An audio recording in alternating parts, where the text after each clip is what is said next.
Welcome to the Explainer. You know that feeling, right? I just wish I had more time.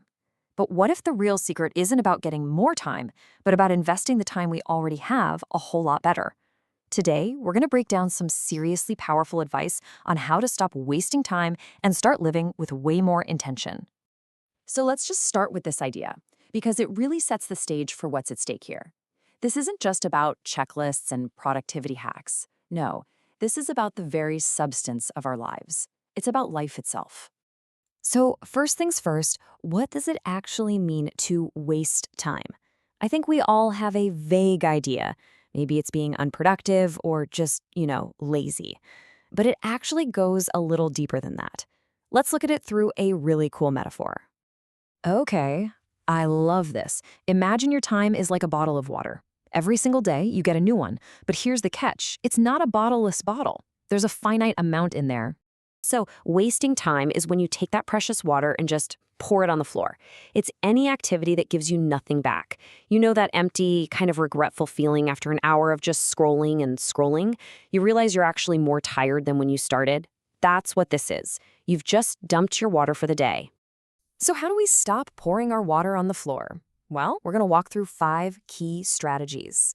These are tools to help you turn that wasted time into time that's truly invested in your life. Let's dive in. All right, our very first tool is all about direction because let's be honest, without a clear destination, it is so easy to spend the entire day just kind of driving in circles, right? Think of a plan as the address you plug into your GPS for the day. Without it, you just wander around. But with one, you get clear step-by-step directions. And hey, it doesn't have to be some huge epic journey, just a simple, clear destination that gives your day a little purpose. And this is the magic right here. Look at the difference. A vague goal like, I'll be more productive, that's like a foggy destination with no real roads to get there.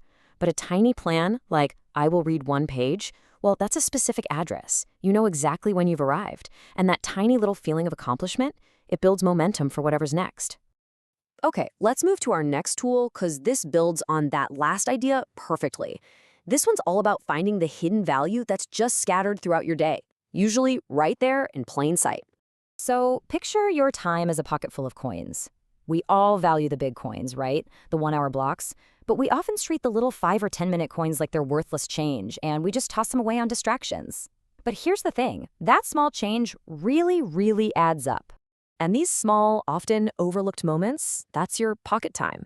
And it's everywhere if you just start looking for it. See, these aren't interruptions, they're opportunities. That 5 minutes you're waiting for your coffee, bam, that's a chance to learn those 3 new vocabulary words. There's this great story about a busy mom, 2 kids, a job, the whole thing, who realized she could make huge progress just by collecting these tiny moments. She used her many small minutes to achieve something really big. Those little coins, when you save them up, can buy you a real treasure. Okay, so now we know how to plan our time and how to use those little gaps, but now for the hard part. We have to learn how to protect it from all the things trying to steal it from us. So the source material identifies a very modern problem, the time thief. It's such a perfect term for it, right? It's any activity that just hijacks your attention, completely drains your energy, and leaves you with nothing but that familiar feeling of regret. And yeah, the number one offender, as we all know, is that endless, mindless scroll. So, what do you do? How do you guard against this? You have to be intentional. It's like locking your front door when you know a thief is lurking around. You're not trying to get rid of the thief forever. You're just protecting what's yours right now. And these 3 simple actions, they create that barrier. All right, this last point, this one is a major mindset shift. It's all about understanding that sometimes stopping is actually the most productive and the fastest way to move forward. And this metaphor is so powerful. I mean, think about it. You would never expect your phone to just work all day at 100% without plugging it in. Never. Yet for some reason, we expect that of our own minds. Rest isn't a sign of laziness. It's strategic. It's essential. It is not wasted time. It's charging time. And this little story from the source shows it so clearly. The person pushed through fatigue for 2 hours and produced, well, pretty low-quality work. But the next morning, after a good night's sleep, they did the exact same work in just 30 minutes, and the quality was way, way higher. Resting didn't waste time. It created time. So, to wrap it all up, these are the simple but incredibly powerful tools you can start using today. Give your day a specific destination. Collect those 5-minute coins. Lock your door against all those distractions. And please remember to charge your battery. And we'll leave you with this final thought. This isn't about some massive, stressful life overhaul. Nope, it's just about the next small, intentional choice you make. You chose to invest these last few minutes in yourself, in learning something new. So what tiny, valuable investment are you going to make with the next 5?